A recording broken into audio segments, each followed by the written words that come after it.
Labą dieną visiems, mūsų laida tęsiasi. Ir čia su mumis šiandien Ieva ir jinai pati prisistatys, kas jinai yra. Prašom. Sveiki. Tai aš esu Ieva Žigonė ir aš esu bioenergetikė bei regresijos praktikė arba, kitaip sakant, reinkarnacijos praktikė. Paprastai paaiškinant, aš tiesiog padedu žmonėms pamatyti jų buvusias patirtis, tai yra ne jokios hipnozės pagalba, visiškai sąmoningam būvyje, tiesiog pamatyti savo praeitus gyvenimus ir kažkokius blokus, kurie likę iš jų, kurie iš tikrųjų šitam gyvenime daro didelį įtaką, tai yra pagrindinis mano kaip ir darbas, bet to užsiemu ir energiniam praktikom ir realybės transformacija, tai reiškia viskuo, kas padeda kurti mūsų realybę aplink mus. Ir tai tiek turbūt. Noriu paklausti, kaip dabar šiais laikais, ar ta mada daugėja tų klientų ar ne klientų, besidominčių žmonių, ar mažėja? Aš gal nepavadinčiau to mada. Man atrodo, kad tiesiog kai vienas žmogus padaro pokytį savyje, tai daro įtaką aplinkui esantiems žmonėms. Ir Lietuvoje vyksta kažkas tokio, kad iš tikrųjų daug labai sąmoningų žmonių ir visi pradeda suvokti, kad ne aplinka yra kalta dėl jų problemų, o jie patys, ta prasme viduje kažkas juose ir kad reikia keisti save, o ne aplinką.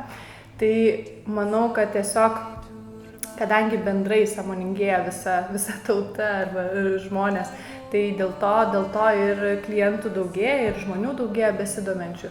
Ir Lietuvoje labai daug įvairių praktikų ir labai daug įvairių būdų, kaip pažvelgti save, todėl bent jau dabar, kaip aš matau, tai aplink mane labai daug tokių žmonių.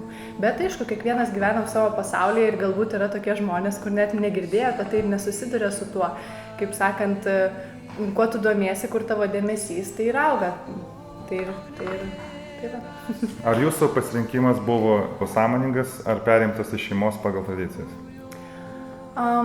Iš esmės, aš kai buvau maža, dar labai maža, aš matydavau tam tikrus dalykus ir jausdavau ir tai mane labai gąsdino ir matydavau iš tikrųjų nelabai gražius dalykus ir tiesiog kažkaip mano mama labai sąmoninga buvo. Ji manęs nuolat klausinėdavo, kai buvau maža, ar kokią spalvą matai ten aplink tą žmogų, aplink tą. Ir aš tiesiog sakydavau, ką aš matau, nors nežinau, ar aš ten matydavau ar nematydavau. Bet mano mama iš esmės labai domėjosi viskuo, labai daug knygų skaitė. Ir galbūt taip gavosi, kad aš savaime pradėjau domėtis. Jau kai buvau paauglė, skaičiau ezoterinės knygas. Ir aišku, paskui prasidėjo kiti dalykai, kurie labiau domina, tai viską pamiršau. Bet gavosi taip, kad tiesiog gyvenimas grąžino į tai, todėl kad viskas vyko labai smagiai ir ta prasme aš lengvai galėjau keisti aplinką. Aš pradėjau nuo to, kad grinai realybės transformaciją pradėjau užsiiminėti, kai man buvo 21 metai ir labai puikiai viskas vyko, tačiau vienintelis dalykas, ko aš negalėjau keisti, tai buvo mano sveikata ir aš turėjau nemažai ligų. Ir galiausiai mano mama susirgo vėžiu ir aš tiesiog mačiau visą tą procesą ir galėjau tiesiog labai sąmoningai reaguoti tai ir labai daug meditavau per tą laiką ir man atėjo labai daug suvokimų. Ir gavosi taip, kad mamos mirtį aš priėmiau visiškai sąmoningai, natūraliai, su visiška meile. Ir po to prasidėjo kažkoks kosmosas, nes tiesiog aš kaip ir pas save vienoj paskaitoje sakiau, kiekvienas blogas įvykis yra tarsi iniciacija į aukštesnį lygmenį. Jeigu mes į tą blogą įvykį reaguojame nesipriešindami ir priimdami ir gerai, tuomet gaunasi, kad kaip kortų namelis pradeda griūt kažkokie blogi konceptai ir tu išeini į tą tikrovę, kur yra daugiau meilės, daugiau harmonijos. Tai taip gavosi, kad po mamos mirties tiesiog visiškas vedimas prasidėjo. Aš jau tada galėjau pajusti tą suvokimą, kad mes esame visi viena.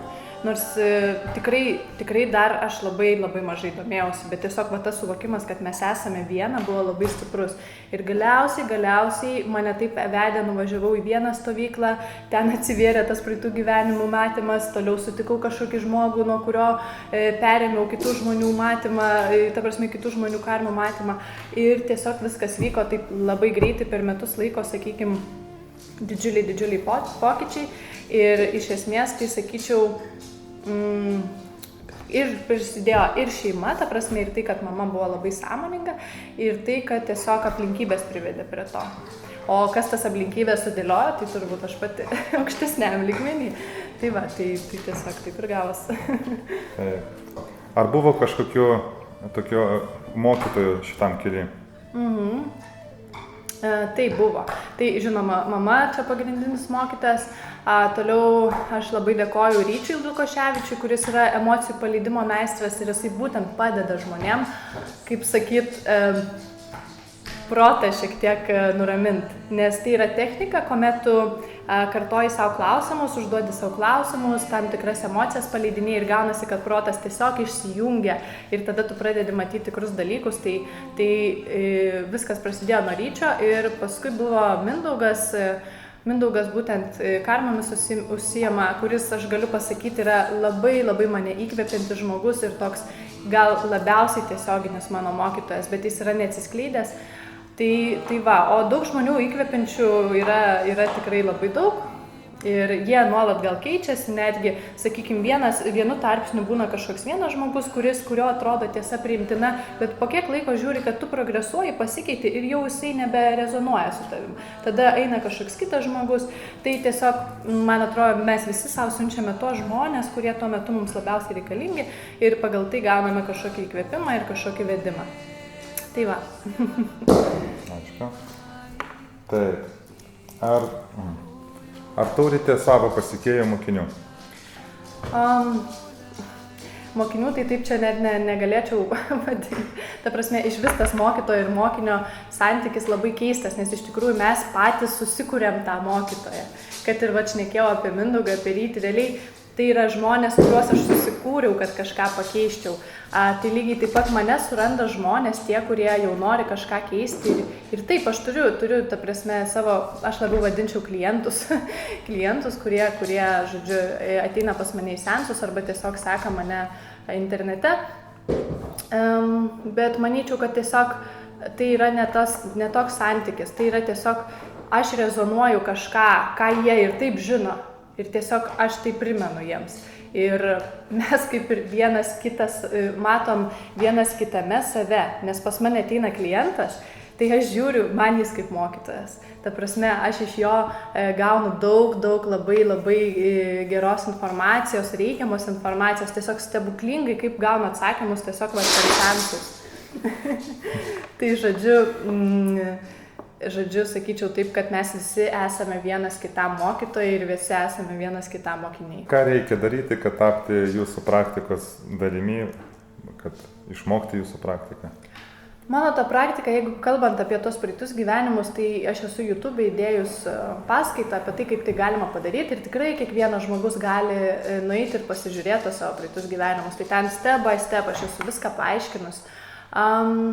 Tai čia būtent tų praeitų gyvenimų praktika, bet yra daug, aš jungiu va tą karminę techniką, jungiu emocijų paleidimo techniką, jungiu dar Theta healing metodą ir be abejo bioenergetinės žinias bei realybės transformacijos žinias. Tai yra labai daug sujungtų metodų ir matau, kad tiesiog efektyvumas yra didžiulis, kai tu tiesiog jungi tam tikras praktikas. Bent jau mano toks kelias ir man taip yra geriausia. Kiti, aišku, žinoma, ten nusikabina už vienos praktikos ir jiems tai yra geriausia. Tai aš tiesiog visą laiką savo klientams parodau platesnį tą planą viso to suvokimo ir labai daug iš skirtingų aspektų tų žinių ir tiesiog jie pasirenka, ką jie nori panaudoti, ką jie nori pasiimti ir tikrai nesakyčiau, kad apsiriboju kažkokią vieną praktiką ir plus labai nuolat keičiasi. Man vienu metu atrodė, kad ta karminė praktika yra idealiausia ir ten vienintelė, bet žiūriu, kad dabar yra visai kitaip. Prisidėjo dar Theta healingas, kuris yra super stipri praktika ir tiesiog aš negaliu tai pasakyti, kad kažkas yra labai teisinga šiuo metu, nes viskas nuolat kinta ir nuolat progresuoja ir galbūt aš atrasiu po mėnesio dar kažkokią kitą praktiką, kur sakysiu, jinai geresnė. Tai tiesiog ką reikia daryti, tai būti, aš manau, nestabdyti savęs ties kažkokiu vienu konceptu. Kai žmogus pagauna ir čia jau va teisingai, nes tikrai grius tas kortų namelis, tikrai grius. Reikia būti visą laiką atviram viskam ir tiesiog priimti, nes gyvenimas mums siunčia tai, kas mums yra geriausia, tai kas mus labiausiai veda į meilę ir harmoniją, o nuo mūsų tik priklauso, ar mes tai priemam. Tai tiesiog, manau, atvirumas viskam ir yra esmė. Atvirumas viskam. Taip, dar čia toks klausimas iškyla iš tokio pasakai, ar tas, ką mes priėmam čia, kai vat yra nustatyta, kad žmogus turi karmą ir čia su juo atsitiks, ar nori ar nenori, taip? Ar mes dar turim pasirinkimą ir galim keisti tą savo karmą į kurią pusę? Tai be abejo, ką aš ir darau, tai iš esmės mes visiškai keičiam, transformuojam visą tą patirtį, nes jeigu plačiau šnekant apie šitą techniką, aš nežinau, ar vėliau dar bus klausimas, ar galiu dabar Sakyk dabar, jeigu. Tai esmė tokia, kad mes turime tuose praeitose gyvenimuose, esame turėję trauminių įvykių. Ir tie trauminiai įvykiai paliko įspaudą mūsų energetiniai struktūrai, nes tuo metu, pavyzdžiui, nežinau, moterį išprievartavo ar ne, ir tuo metu jį nusprendė, aš nekenčiu vyrų. Ir esmė, kad tas konceptas jai trukdo šitam gyvenime, pavyzdžiui, susirasti tinkamą partnerį, nes tiesiog jinai vis sutinka kažkokius tai blogus vyrus. Tai iš esmės, jeigu nedarant jokio pokyčio, tai taip ir liktų, ta prasme, taip ir liktų, bet esmė kokia? Esmė, kad jin gali viską keisti, jeigu sutinka kažkokį vyrą ir jis blogai elgiasi ir jeigu jin tuo momentu sąmoningai suvokia, kad jis atėjo tam, kad aš išmokčiau jam atleisti. Tai kiek žmonių taip sąmoningai suvokia? Tai tas ir gaunasi, kad mes iš esmės to blogo įvykio nesuvokiam kaip gero ir dėl to tada kūrėsi dar daugiau tos karmos. Tai vienas dalykas, galima tiesiog visiškai sąmoningai stebėti visus įvykius ir nepriimti kažkokių žmonių kaip blogų, o priimti kaip mokytojus, pažiūrėti, ką jie mus mokino ir tada gaunasi, kad atsipalaiduojatės. O galima padaryti taip, kad net išvengtų blogų įvykių. Tai reiškia, mes grįžtam atgal, pakeičiam tenais visas tas patirtis, transformuojam, įsiaiškinam, kokios buvo pamokos, visas jas integruojam į savo visas struktūras ir gaunasi, kad mes pašalinam galimybę ateityje tai patirti. Tai aš vienareikšmiškai sakau, kad nėra kažkokios karmos, kuri tenais turi būtinai išgyventi. Na taip, tu savo kūno nepakeisi, aš nepakeisiu, kad aš būčiau vyras dabar. Tai jau vien ta karma, kad esu moteris, tai yra tokia kaip nekeičiama. Bet įvykius pačius, kuo susidurti gyvenime, viską galima keisti.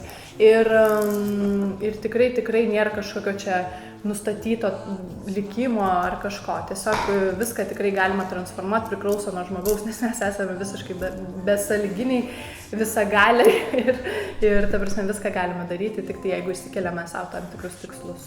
O čia nėra toks iš žmogaus pusės čitinimas, kai buvo žaidimuose, tu įvedi ten slaptažodžius ir ten iš karto daug pinigų turi, ten daug sveikatos. Iš esmės tai koks yra dalykas. Mes atėjom į šitą pasaulį ir mes norėjom užsimiršti. Mes specialiai norėjom užsimiršti. Tik tai dabar vyksta kažkas tokio, kad visa žmonija kaip ir verčiama prisiminti. Ta prasme, aš žinau žmonių, kurie tiesiog net nesuvokdami tų praeitų gyvenimų pradeda juos matyti ir jiems ten šizofreniją išrašo ir prirašo vaistų. Ir tiesiog šito dabar negaliu taip tiksliai paaiškinti, kas tai vyksta, bet toks vaizdas, kad visa karma pradeda kilti ir tu ar nori, nenori turėsi ją pažiūrėti. Galbūt mes einam į kažkokį kitą etapą, kur jau turi būti ta besąlyginė meilė, kur jau turi būti besąlyginis priėmimas ir nevertinimas. Nes kam yra iš vis tas galimybė pažvelgti kitus gyvenimus? Tam, kad nukristų bet koks vertinimas. Nes, pavyzdžiui, tu nekenti šitam gyvenime alkoholiko, tai būk ramus, tu esi buvęs to alkoholiku. Nekenti kažkokiu prievartautoju, tai tu pats esi toks buvęs. Viskas, ko mes labiausiai nepriemam, mes esam patys tokie buvę. Ir esmė, kai yra priešprieša, kad tu nepriemi savęs kažkokio, tu niekada neišeisi besąlyginę meilę, nes visada bus vertinimas ir tu kažko nepriimsi. Tai va, tai tiesiog toks vaizdas, kad ne tai, kad mes čytinom, o tiesiog yra toks momentas, kad mes privalom tiesiog išsivalyti. Na, aš taip nuskambėsiu čia pakankamai radikaliai, sakyčiau, privalom. Tiesiog man taip atrodo, kad viskas kyla, kiek aš žiūriu į klientus, kaip griūna gyvenimai žmonėm, dėl to, kad jie yra nesąmoningi, ar ne, ir kaip juos tiesiog pats pasaulis priverčia eiti sąmoningumo keliu. Tai pagal tai aš ir vertinu, kad tiesiog yra tam tikras momentas, kuomet kyla visas tas brudas, kaip sakant, kurį mes turim susitvarkyti tam, kad galėtume būti meilė ir